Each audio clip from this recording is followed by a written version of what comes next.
Most modern people would not last even a single day trying to obtain food through hunting. But the Inuit were forced to hunt giant whales without modern equipment, without shortcuts, and without any right to make mistakes. Only pure skill, patience, and immense courage.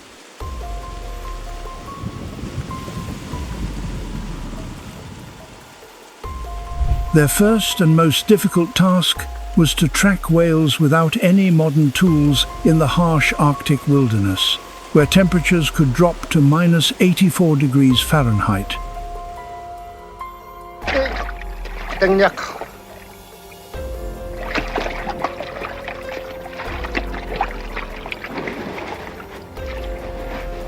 Inuit hunters faced what seemed like an impossible challenge, finding enormous whales without any technology at all. No radar showed where the whales were swimming beneath the ice. No satellites transmitted coordinates. No engines assisted in the hunt. Only human skill against the most brutal environment on Earth.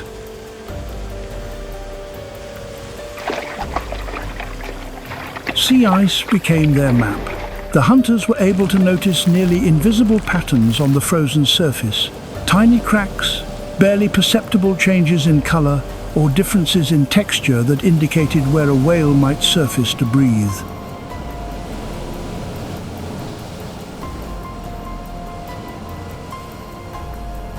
An experienced hunter pressed his ear to the ice and listened carefully. The quiet gurgling of water below was sometimes the only clue that a massive bowhead whale was approaching. It was a game of Marco Polo with extremely high stakes, where the loser does not simply get wet, but suffers frostbite. Where the loser does not simply get wet, he suffers frostbite.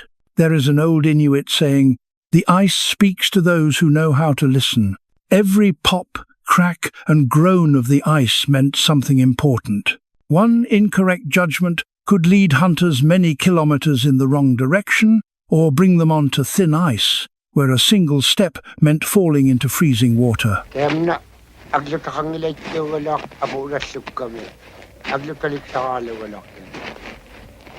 Whales, despite their enormous size, follow consistent routes in the ocean. Families pass down knowledge of these underwater highways from generation to generation through stories and songs, not through written maps. Elder hunters clearly remembered where successful hunts had taken place many years earlier. These people possessed perhaps the most impressive mental GPS system in the world. They did not need to plot a route again when the ocean was memorized for thousands of kilometers in every direction. The hunt required teamwork that seemed almost magical. Families acted together, sometimes positioning themselves many kilometers apart along the possible paths of whale movement.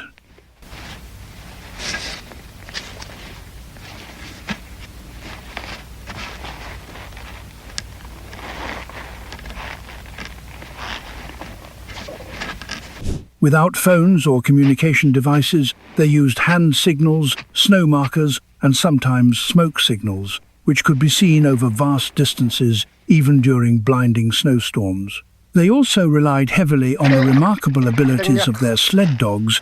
Their own senses and the temperature itself helped them track whales.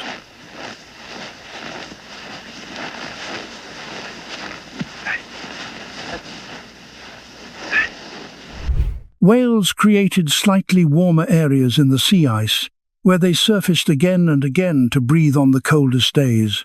These breathing holes released small clouds of vapor, visible only to those who knew where to look. This was nature's version of "you are here." If one looked even more closely, ocean currents told their own stories. Hunters learned to notice the slightest changes in the movement of water beneath the ice. They knew that whales preferred certain underwater zones, deep channels, the edges of ice shelves, or depressions where food accumulated. By drilling test holes and feeling the direction of the currents with their hands,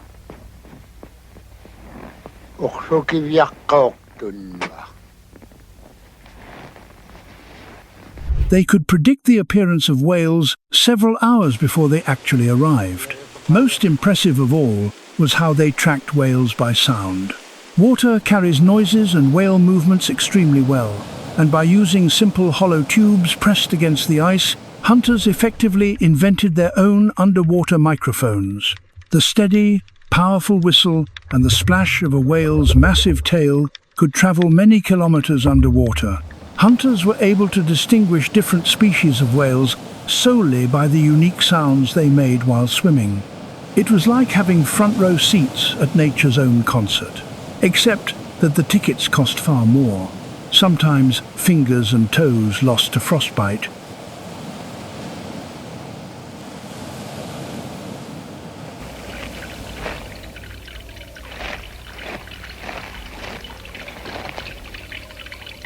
All of this knowledge required a lifetime of learning.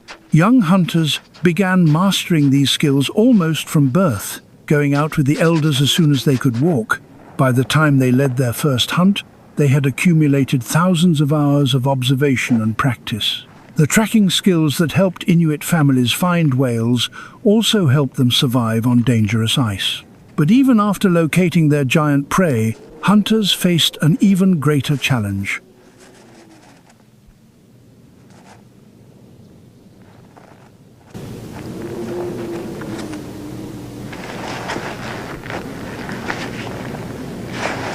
Finding a whale was only half the task.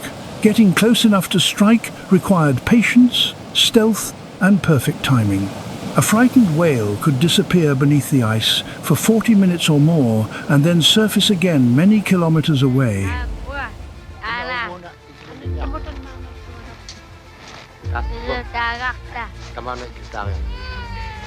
Inuit hunters built kayaks designed for silent movement. Each kayak was made from seal skins stretched over a frame of driftwood or whalebone. The smooth hull glided across the water almost without a sound. These kayaks were true ninjas of the Arctic, completely silent until the moment it was already too late for the whale. Complete silence was maintained until the moment when it was already too late for the whale to react. Hunters wore white cloaks made from polar bear fur or carefully cleaned seal skin to blend in with the ice and snow. Some even covered their faces with white paint made from crushed shells and animal fat. From the perspective of a whale looking up through the water, these hunters became almost invisible against the bright sky. Slow movement was essential. Any splash or sudden motion could warn the whale of danger from hundreds of meters away. Hunters trained to remain completely motionless for hours, even in extreme cold, waiting for the right moment. Timing was critical. Whales followed regular breathing cycles, especially while feeding. The best moment to approach was the final breath before a deep dive, when the whale was focused on filling its lungs rather than searching for threats. Imagine trying to sneak up on someone at the moment they take a deep breath, except that this someone weighs as much as 20 school buses. Weather conditions also had to be perfect. Hunters preferred slightly rough water, which concealed small sounds. Wind direction was of enormous importance. Approaching from the downwind side prevented the whale from detecting human scent. One incorrect gust of wind could undo hours of careful preparation. Concealing human scent was critically important. Some hunters rubbed their bodies and tools with whale fat preserved from previous hunts. Others chewed certain Arctic plants and spat them into the water, creating smells that aroused curiosity in whales rather than fear. Maintaining silence reached extreme levels during the final approach. Hunters used only hand signals and eye contact. The handles of paddles were wrapped in soft seal fur to muffle the sound of wood against the edge of the kayak. They controlled their breathing, slowly exhaling underwater when they were very close. Team coordination had to be flawless. Each hunter had a specific role.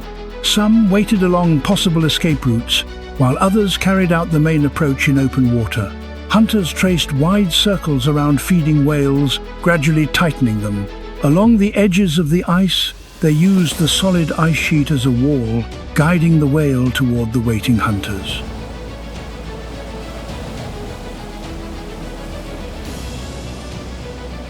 The Inuit learned to read whale signals. A raised tail often meant that a deep dive was about to follow. Rapid breathing indicated that the whale was becoming alert. Appearing bubbles and strange patterns on the surface could mean that the whale had sensed something was wrong. It was like studying a secret language, where a mistake in translation meant no food for an entire month. When hunters came close enough to strike, the most dangerous part of the hunt began.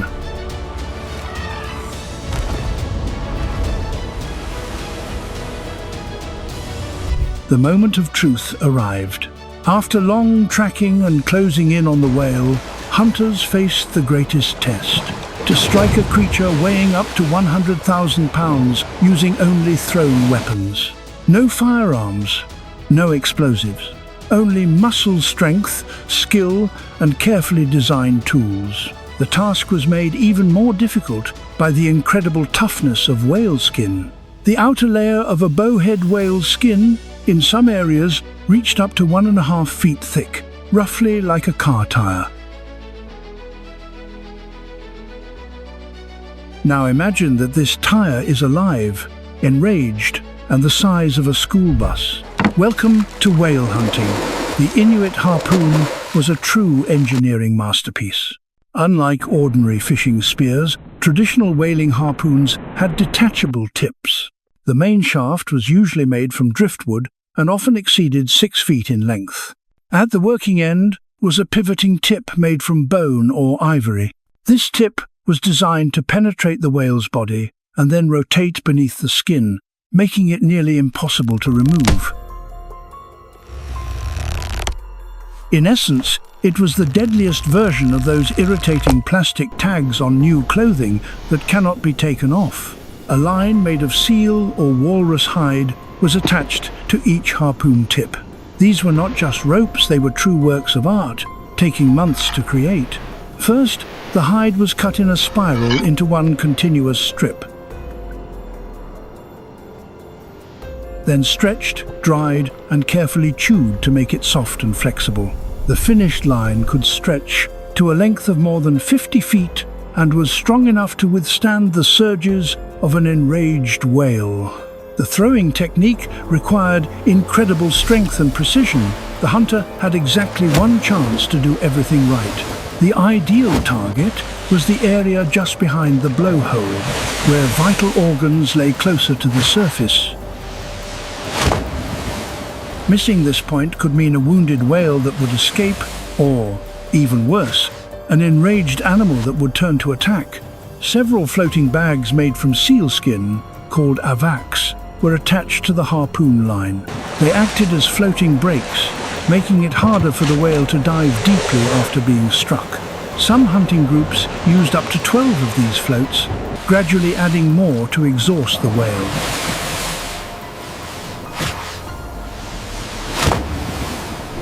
After the first strike, the hunt entered its most dangerous phase.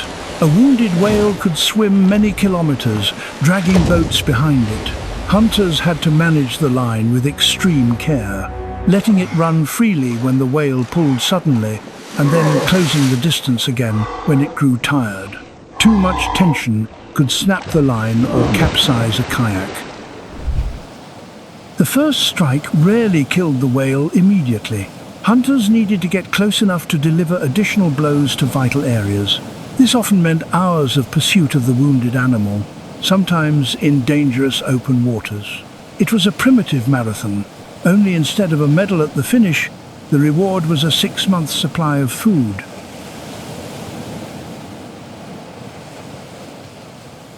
Teamwork was vital. While some hunters managed the lines and floats, others prepared to deliver the killing blow with special spears. These weapons had longer shafts and sharp tips designed for deep penetration into vital organs.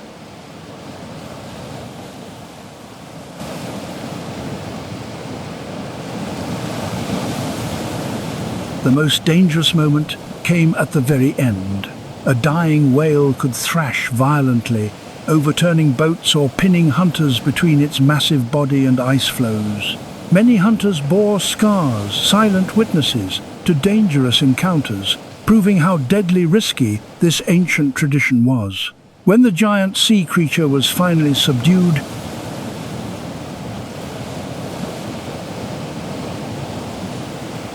another challenge awaited the hunters, no less difficult. With the hunt completed, a race against time began. A dead whale floating in Arctic waters created new difficulties, sometimes even more serious than the hunt itself.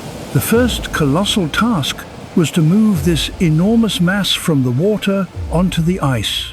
Large whales could not simply be pulled out whole. They had to be butchered while they were still in the water.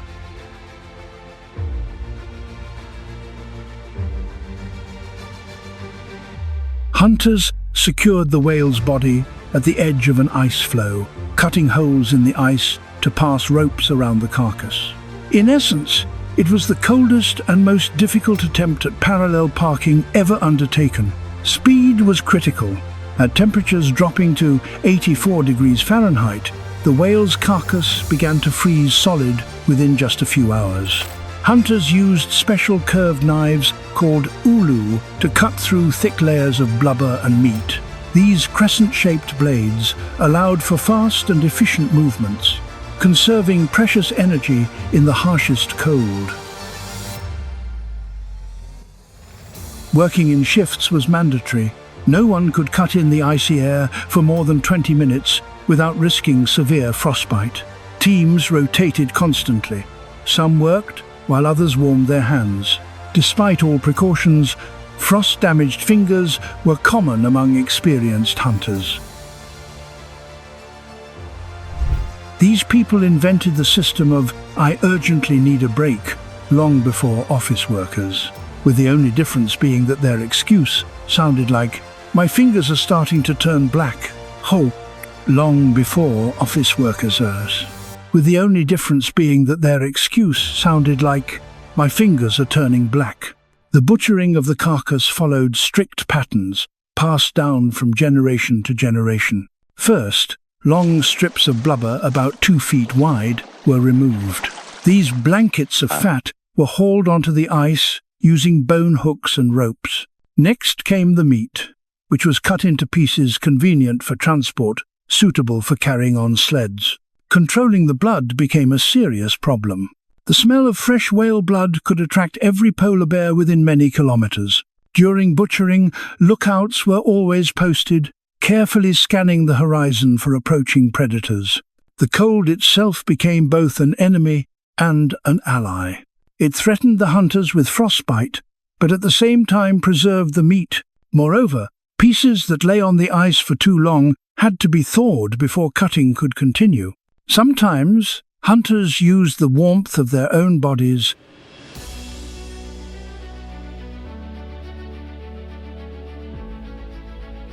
hiding small tools under their clothing so they would remain warm enough to work. Women played a key role in the later stages of butchering. They arrived with sleds to transport the meat back to the settlement and often performed more delicate work, dividing large portions into family-sized shares.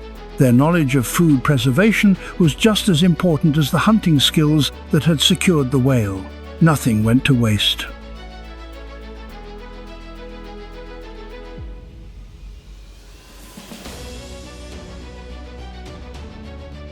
Even snow soaked with blood was collected into containers. This mixture froze and turned into a special delicacy that was eaten like an ice pop. In essence, it was the first snow cone business. Although fortunately this flavor never became popular at modern fairs. Tools required constant maintenance during butchering. Extreme cold made metal brittle and bone or ivory prone to cracking if used incorrectly. Hunters carried spare cutting edges and continuously resharpened blades during the work. A dull knife meant wasted energy, a luxury no one could afford in such a harsh environment.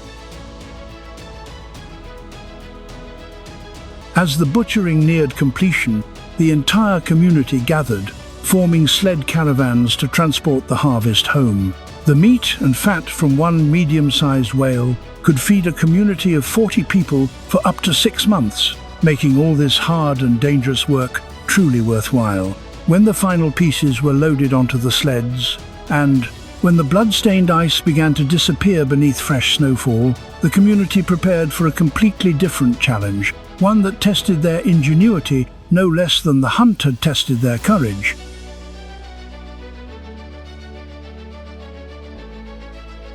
Upon returning to the settlement, the real magic began. Every single part of the whale found a use, creating a striking example of a zero-waste way of life that would easily put modern recycling systems to shame. Let us begin with the most obvious, the meat. Whale meat became the foundation of the diet, providing people with protein in an environment where plants were a rarity.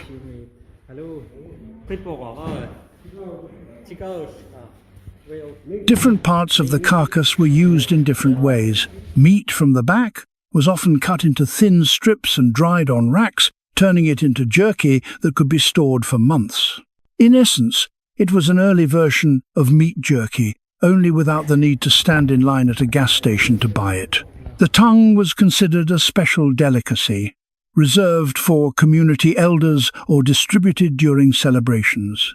A single bowhead whale tongue could weigh up to 2,000 pounds, roughly the size of a small car, and contained enough meat to feed dozens of people for several days. Muktuk skin with the attached layer of blubber became a vital food source because it contained extremely high levels of vitamin C, preventing scurvy in places where fresh fruit was unavailable. This whale superfood provided 10 times more vitamin C than the same amount of oranges. Nature's original multivitamin, although its taste would certainly have made children cry, the blubber was rendered into oil through a careful melting process. This oil was used to fuel lamps made of soapstone called kulik, which provided both light and heat in homes during the dark winter months. A single whale could produce enough oil to heat and light the homes of several families for an entire year. Whalebone baleen, the bristly plates hanging from the upper jaw that filter food, became one of the most versatile materials. Long, flexible, and incredibly strong, it was used to make fishing lines, nets, and snares. When heated and bent, it could be shaped into sled runners that glided smoothly over the ice.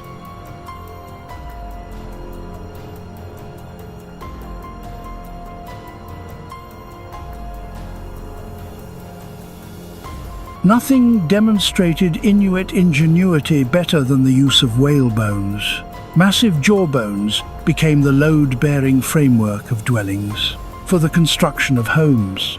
Ribs were used as sled runners and roof supports, shoulder blades were turned into snow shovels, and smaller bones became everything from sewing needles to harpoon tips. In essence, these people operated a prehistoric Home Depot, where everything was made from a single but very large fish. Intestines, once cleaned and dried, became waterproof material for clothing and windows. When tightly stretched and sewn, dried intestine turned into semi-transparent glass that allowed light into dwellings while keeping out the icy air. Even the parts that might seem unappealing to us had value. Brain tissue was used to preserve and soften hides, and the liver, rich in vitamins A and D, was especially prized during the dark winter months, when sunlight, and therefore the natural production of vitamin D, was almost non-existent. Some whale products became important trade items. Communities that achieved a successful hunt could exchange whale materials for resources from inland regions, such as wood or certain types of stone. This trading network extended hundreds of kilometers, connecting coastal and inland groups.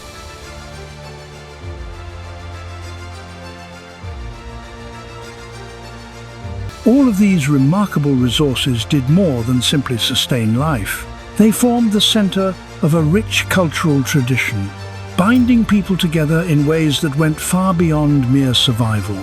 After the exhausting work of hunting and butchering a whale, one might think that everyone would want to sleep for an entire week.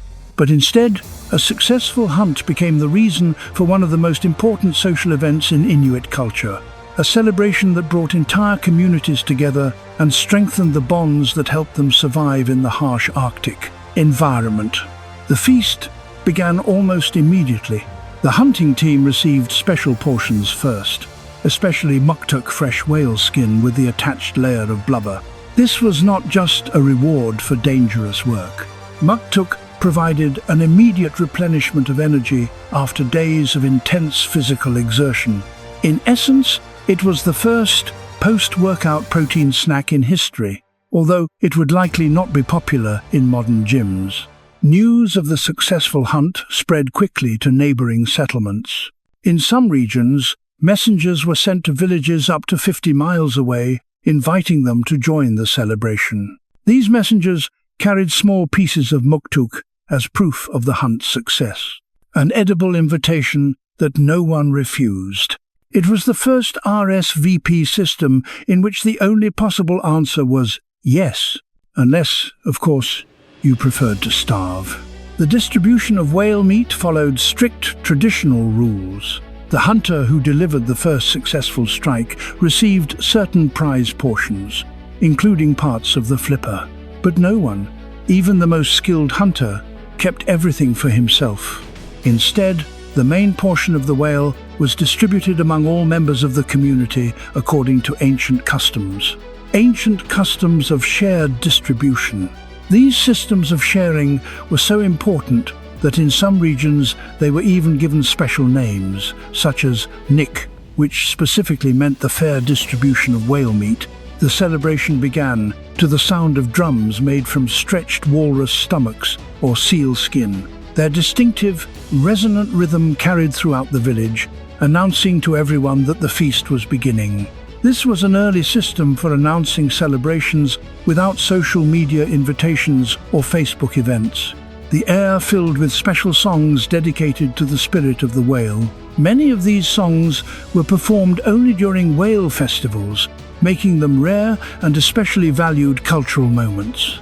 Some hunting groups believed that whales could hear these songs, even over great distances in the ocean, and therefore were more willing to give themselves to hunters who showed proper respect through music and dance. In essence, it was a thank you letter to the whale. Only instead of a handwritten card, gratitude was expressed with the whole body through song and movement. The place for the celebration was usually carefully prepared. In winter, large snow houses could be built specifically for the feast, and in the warmer months, open gathering areas were created, using whale bones from previous hunts as natural seating. The largest vertebrae served as stools, and jawbones formed impressive arches marking the entrance to the celebration area. The dances told the story of the hunt. The movements imitated tracking, approach, the strike, and the whale's final submission. Small children watched closely, absorbing both hunting techniques and cultural values through these performances. Unlike many modern celebrations where children may become bored at adult events, Inuit whale dances engaged people of all ages because they contained practical knowledge vital for survival. Stories flowed as freely as the food. Elders recalled successful hunts from decades past, and the current hunting team shared details of their recent adventure. These were not just entertaining tales. They contained vital information about where whales could be found, how they behaved under certain weather conditions, and which hunting methods worked and which did not. This was the original version of online reviews, only instead of a 1-star rating for a restaurant, a mistake could mean that your village would starve the following winter. During these celebrations, special clothing also appeared. Lead dancers wore elaborate dance headdresses decorated with beads or carved ivory elements. In some communities, there were special mittens made from seal intestines, worn only for dancing at whale festivals. These items were often passed down from generation to generation, accumulating stories and spiritual significance with each use. Festive games tested the skills necessary for hunting, Some of the games were trials of strength, such as arm wrestling or lifting weights using whale bones. Others focused on sharpness of mind and memory, challenging participants to recall details from the stories they had heard or to identify specific parts of whale anatomy. These were the original game nights. Only instead of charades or twister, participants might compete to see who could name more internal organs of a bowhead whale. The celebration did not end when the food was gone. Its effects were felt in the life of the community for many months.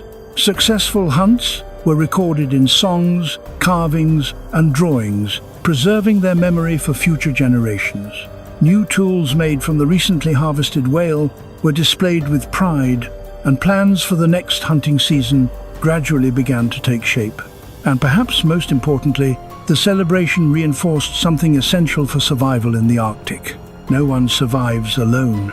The hunt required teamwork, and the sharing of the harvest reminded everyone that their lives were tightly intertwined in a harsh environment, where a single mistake could cost a life. These social bonds were not merely a pleasant addition, they were necessary for survival. When the celebration ended and daily life returned to its familiar rhythm, the community carried with it not only full stomachs and new supplies, but also a renewed sense of connection to one another and to the natural cycle that had sustained their ancestors for countless generations.